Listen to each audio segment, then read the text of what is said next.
Christa's going to do some talking, but then she's going to get you all talking again together. And then we're going to close the day after that with a very short, hopefully exciting to you, film.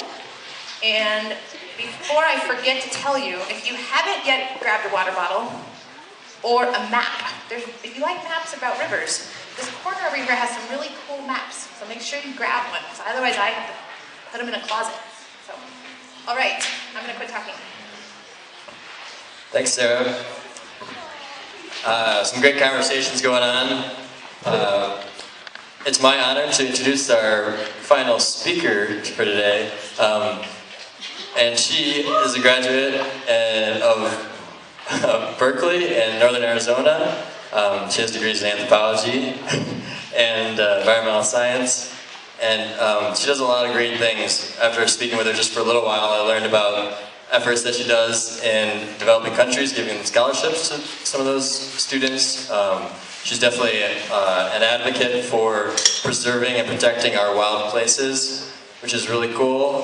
She does has a lot of energy, I can tell, just from interacting with her a little bit towards those goals of protecting those places. And she's a raft guide, and I'm not going to talk any longer. So without further ado, Christa Sadler. Start by saying I hate microphones, but they made me use it for the recording, so hopefully this works for everybody.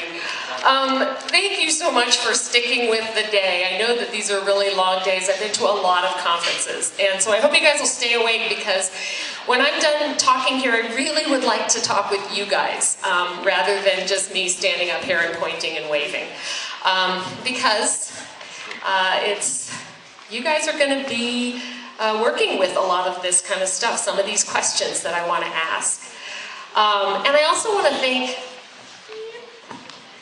all of you guys for coming to this, because I know that there are a lot of other things you could have been doing that might have been more fun on a beautiful afternoon, but you made the effort to come here and to talk about this stuff and to talk with each other, and that really gives me a lot of hope, so thank you.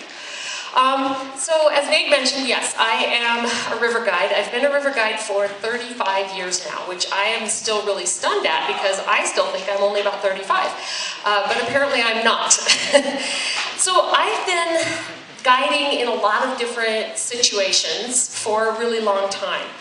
And what I've noticed over the last 35 years is what I seem to think is kind of a change in the way that people are interacting with their landscapes in these places. And, you know, they get out there, and we used to call our river trips like, oh, the splash and giggle river trips. Like, we go downstream, have a really good time, splash, laugh a lot.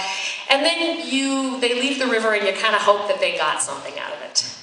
But I'm noticing that there just seems to be kind of a change. And the change that I seem to be noticing is that I feel like people are kind of connecting less with the planet. They're connecting less with these places. It's more about like, oh, checking something off a list sometimes, or taking that perfect picture or whatever. And so I started asking myself this question, which is apparently has now left, which is, we're all about trying to find a cure for what's going on, right? Whatever that ill is, we want to find a cure for it. But I think that we're missing a really important ingredient before we can get to a cure, which is, how do we get people to care about our planet? Because you have to care about something before you can really find a cure for it. And so what I want to do is just show you really quickly some of the things that I have started doing, and some of the things that I've started kind of taking advantage of on my river trips. So my river trips are 18-day river trips in the Grand Canyon. I do a lot of work in Alaska and on other rivers as well, but these are the ones I'm going to talk about. So for me, these are some of the things that go into helping people make a connection to the planet. And so I want to start with some questions, and I'm going to come back to these, because these are the kinds of questions I want to talk about with you. What kind of relationship do we need to have with our planet? Okay? What kind of relationship do we currently have with our planet?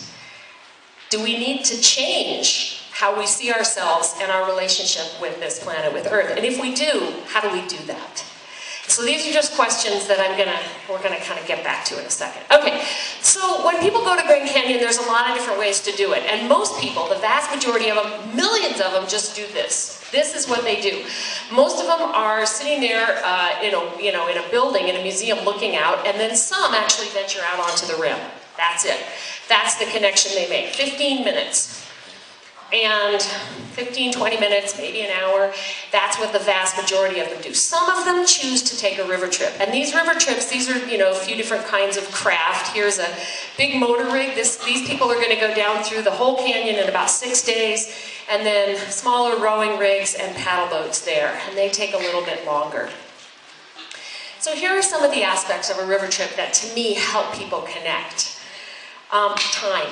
All right, time is a really important one, both in how long of a time you spend on the river, but also the right hand, I can't find that, there it is. This is me getting all like super excited about 500-million-year-old worm burrows. So the time, the actual sort of geologic time, it's really an impressive thing to be surrounded by this kind of time, but then also doing it for 2 weeks is great, right? Lessons from the river. This one I always think, like, how many of you guys have ever heard the term go with the flow? Right? You've heard go with the flow, don't push the river, things like that. These are sayings that are really good. These are ways that we can learn about how to live our life just by sort of being on a river trip and learning what rivers have to teach us. I don't call this teamwork, partly because I have a hard time with that term. But you kind of become a clan or a family down there on a river trip for 2 weeks. And so you spend a lot of time doing clan work, family work. You're working together. Sometimes that's, taking a boat down the river together. Sometimes it's just helping each other up, waterfalls, or in this case, helping each other around a flash flood. That was an exciting day. An aspect of river trips that I think really helps people open up and connect is challenge. And these challenges can be anything from going through a major rapid here, that's me with my mouth open, which is how I am most of the time on the river, screaming in the back of the boat, hard forward! And then this is, the challenge of somebody falling out of the boat in a rapid going, oh crap, I didn't really want to be here. The challenge of climbing up something that you have never done in your life, or not until since you were 12, something like that. Learning. There is so much you can learn on a river trip, whether it's just basic science, geology, biology, the effects of the dam on the river, whatever. There's a lot of different aspects to a river trip that we can, use sort of educationally, so that people aren't just like, wow, this is really pretty, what's next? But actually learning about who your neighbors are and how this place was formed, things like that. So we teach in a lot of different settings. Here's a group at an archaeological site. Here's me yapping away again. This is a really interesting talk. Who was the tamarisk beetle people still here? No, I guess she must have left. So this is one of the guides giving a talk about tamarisk beetles and how they defoliate tamarisk trees with a bunch of people standing in the hot sun under trees that have been defoliated by tamarisk beetles. So it's pretty nice. This is a water politics talk. So it's a great classroom, and any river, it's not just Grand Canyon, any place is a great classroom for this. Stewardship. I have started adding this component to my trips, where this is one of our guides with a handful of what's called Sahara mustard. It's an invasive species in the canyon, and we do pulling tumbleweeds, we pull cheatgrass, we pull Sahara mustard, we look at archaeological sites and monitor them and things like that. And I've tried to add that to my river trips because I think it really helps when people get a sense of taking care of the place. And then just being out there, right? Living on Earth. Not sleeping in a bed. Not having a bathroom that's got 4 walls. So, here's your, I don't know what that little hand is doing, but, oh well, I think this is, so there's, our camps outside. Sometimes we just sleep outside. This is the salon boat for the day, washing your hair in the river. And yes, that's our toilet, sitting out in this beautiful place. And people come up and they're like, wait, you want me to go to the bathroom out like this? Like, Yeah, it's the best bathroom you'll ever have. And after 2 weeks of this, they're like, I don't want to go home to my bathroom.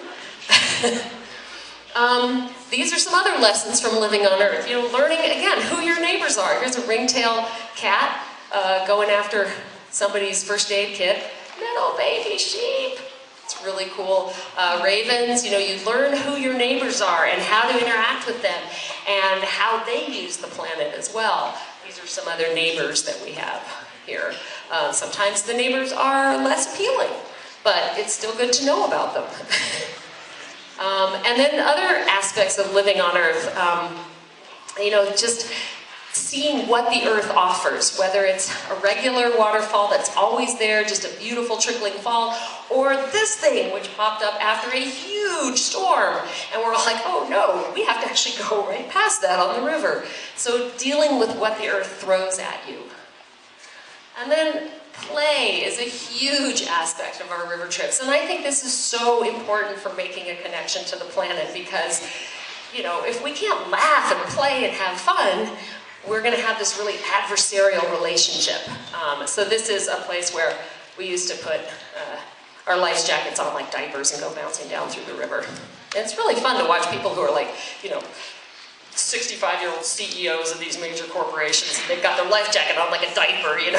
You're like, come on, you can do it. This is other, you know, forms of play here. And I don't know if you guys can see this because the light isn't so good. But this was everybody, we just had this huge storm.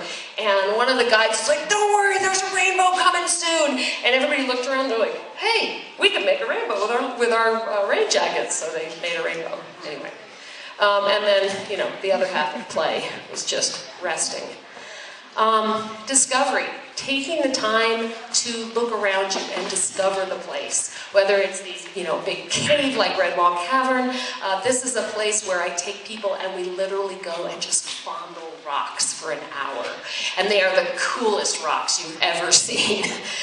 Or hiking by yourself, you know, here in this beautiful side canyon.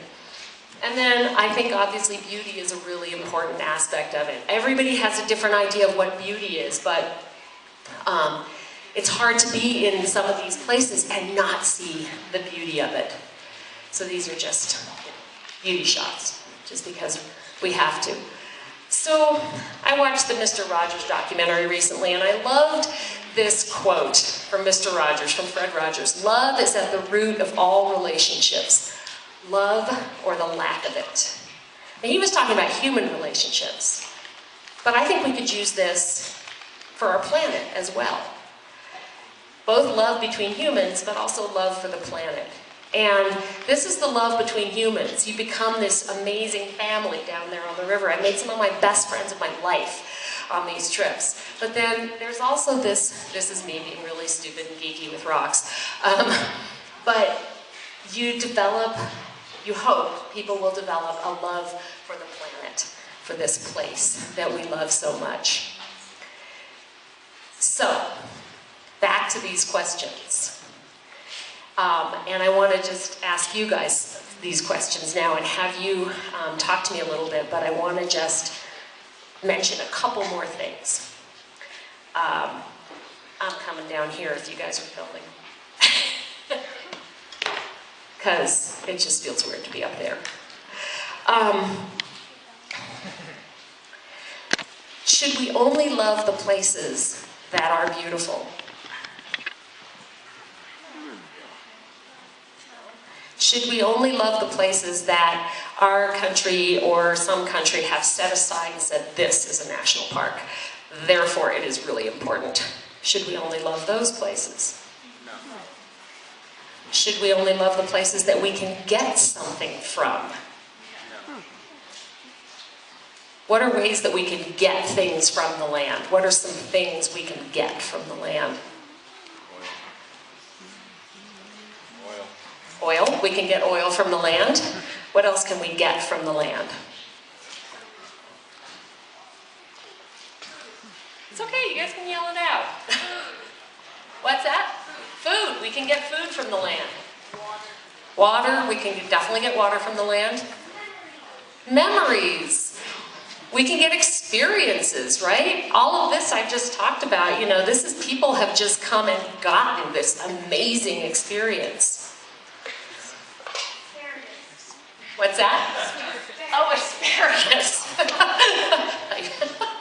Yes, you can get that sometimes.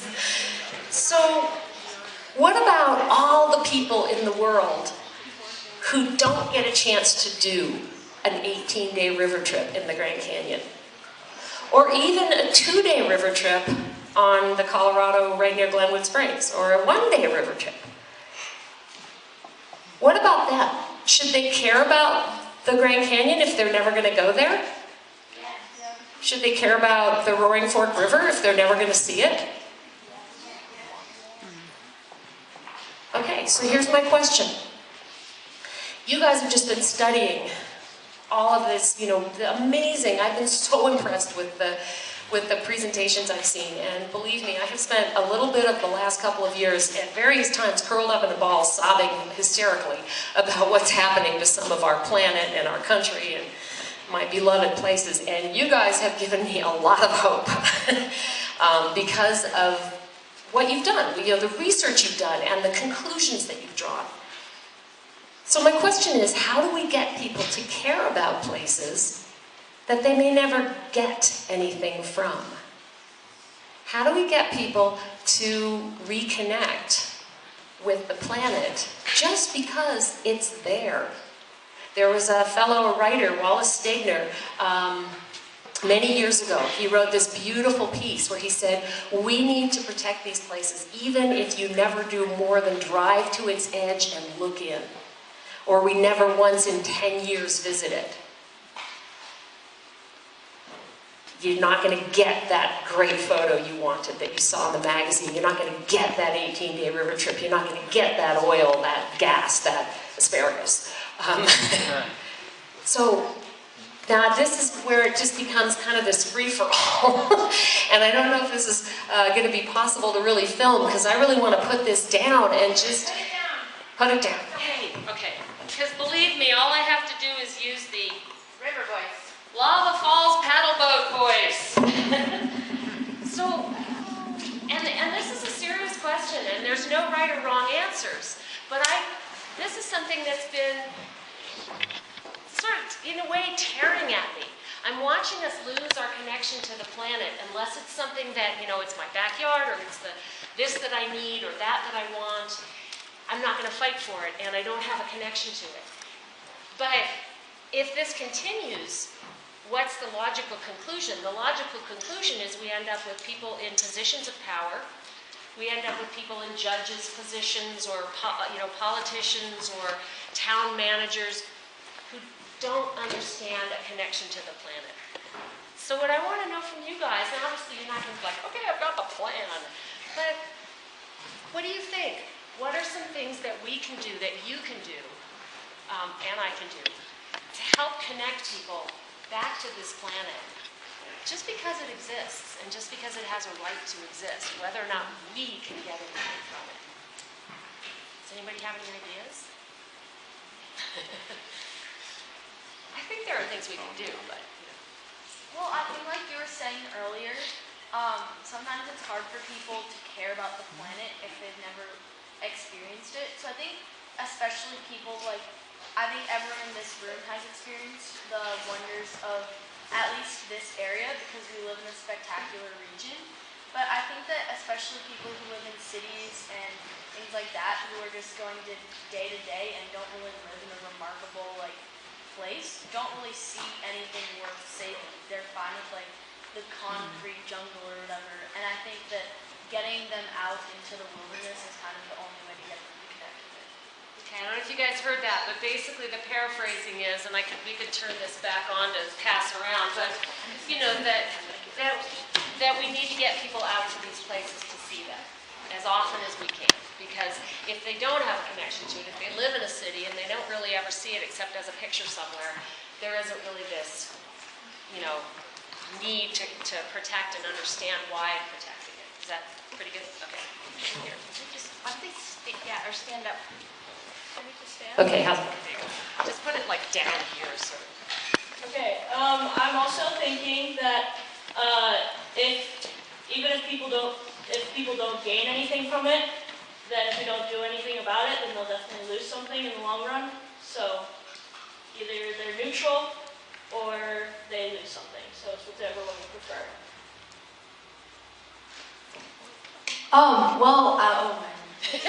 I think that like people came up with zoos to show people the how like incredible certain animals are. So I think that if we could come up with something like that, which would be kind of difficult, but for the wilderness, even in like cities and parks and stuff like that, just to give people a little taste, then they might be more likely to protect it. Here, Christa. Thanks. We have another one up there too.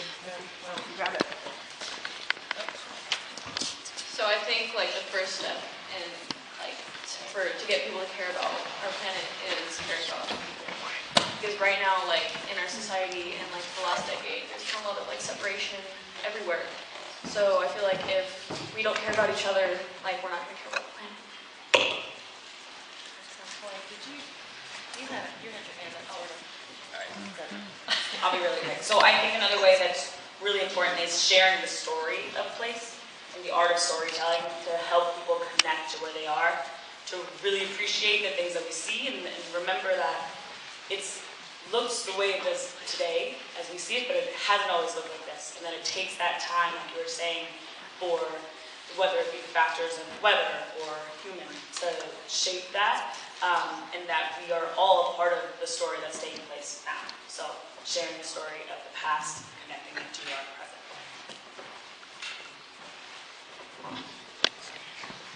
I think a lot of people, like everyone in this room, has one thing that they care a lot about and that they're willing to fight for. And so I think that if you connect it to something that they would give their all to, then they'll be more apt to like help us because they'll realize how important it is to everybody and how it should be important to them too. Sure, I'll take it. Oh, person in the back row. All good. All right. Stand up. I feel like if we could find a way to inspire the people to come, they'd be more likely to protect it. So if we found a way to, I guess, bring a little part of somewhere, like a little part of like a little part of something, and see if we can inspire them to go see it for themselves, or to find some place to care about it, then we'd be more likely to protect it. And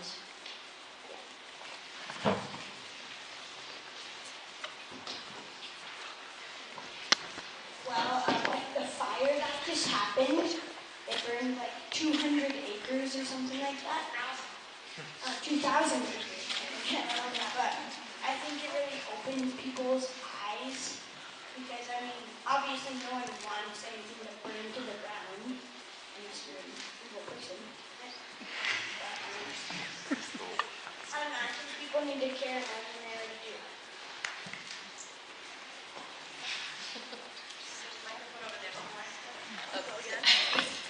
Okay, sorry guys, I just want to help the earth, okay?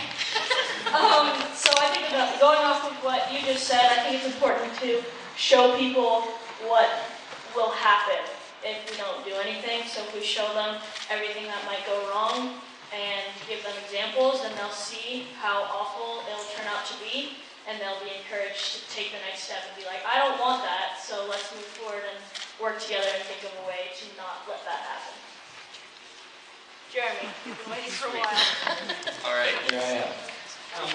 I was thinking, I think everyone really has some sort of place that's special to them. And I think to care about the planet, we need to care about more than just what's special to us. So if I, for example, care a lot about Aspen Mountain, and Aspen Mountain is threatened by something, I would want other people to care about it, and I would want other people to help me with something. So I think that we should all sort of work for each other, because just because I may never see a place, or I may never even really hear about it all that much, if I'm aware of it and I'm aware that it's threatened, and I'm aware that other people care about it, then it should be worth saving just by virtue of the fact that there are other people that want to save it.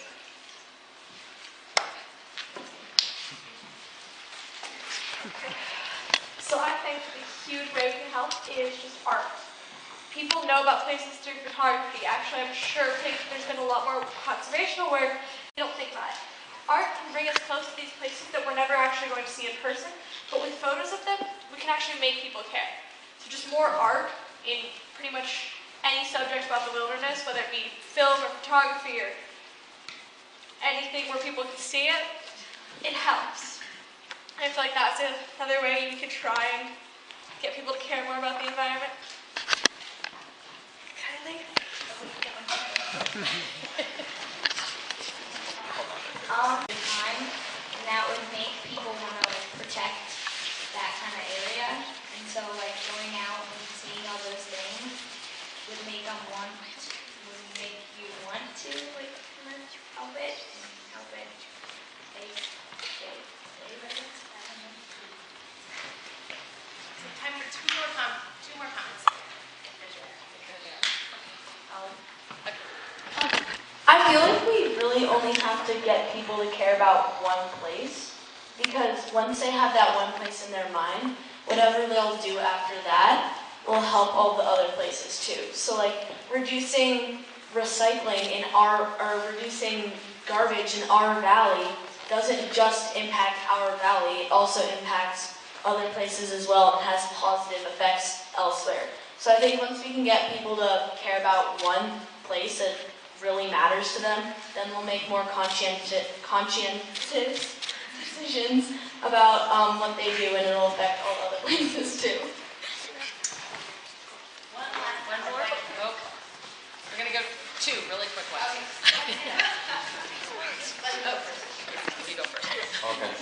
I think that we need to get more people connected, because between phones and social media and everything, everyone's so focused on the internet that they don't really go outside anymore. And between the fact that you get your food from the grocery store and you don't have to go outside for work for anything is another factor, because they just think of food as something you get from the grocery store and not something that comes from the earth, or it comes from other people's labor and hard work and the water that in this planet that it goes towards, and just all sorts of factors. People are just really disconnected nowadays. Last one there.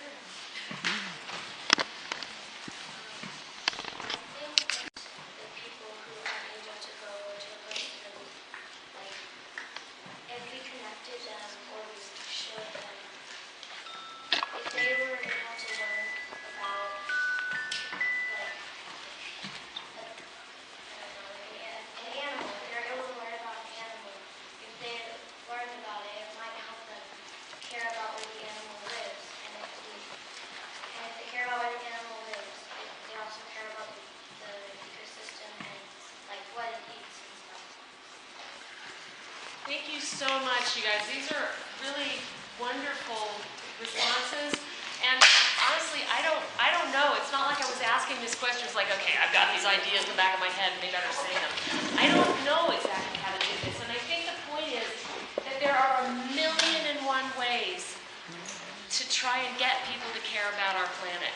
Whether it's, the single special place they love, or through animals, or through all of the other ways that you guys talked about it, through art, through, business. Maybe it's an economic decision for them as opposed to something else.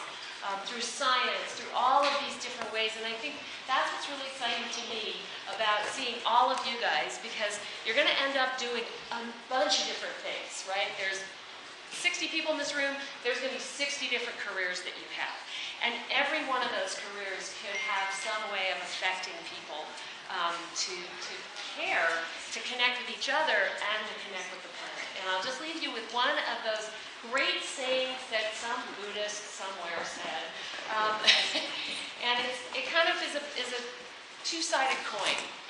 No single drop of water thinks that it's part of the flood, or responsible for the flood, right?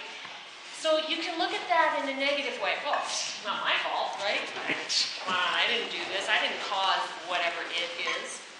She can also look at the flood as a flood of change, a flood of possibility, a flood of movement towards something better. So every single one of us is a drop of water. And we might not be the single drop of water that causes the whole thing, but together we make a river. And every single drop of water is needed in a river. And so that's what I'm really hoping you guys will do. I know this is where it gets all like groovy and everything, but is go out there, be those drops of water, and don't be like, well, you know, there's nothing I can do, I'm just a single person.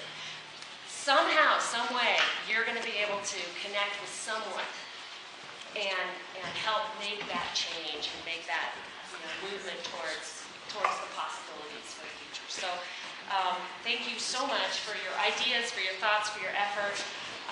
It's just been really an honor to be here with you and listen to you. So thanks.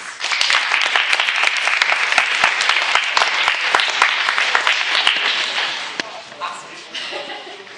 I met Christa in college, and she was my faculty member. While I was sitting on a raft, she was standing and talking about geology, and 13 years later, I get to bring her to Carbondale, so that's pretty cool. So, we are almost in the home run stretch of this. So, some housekeeping before we end.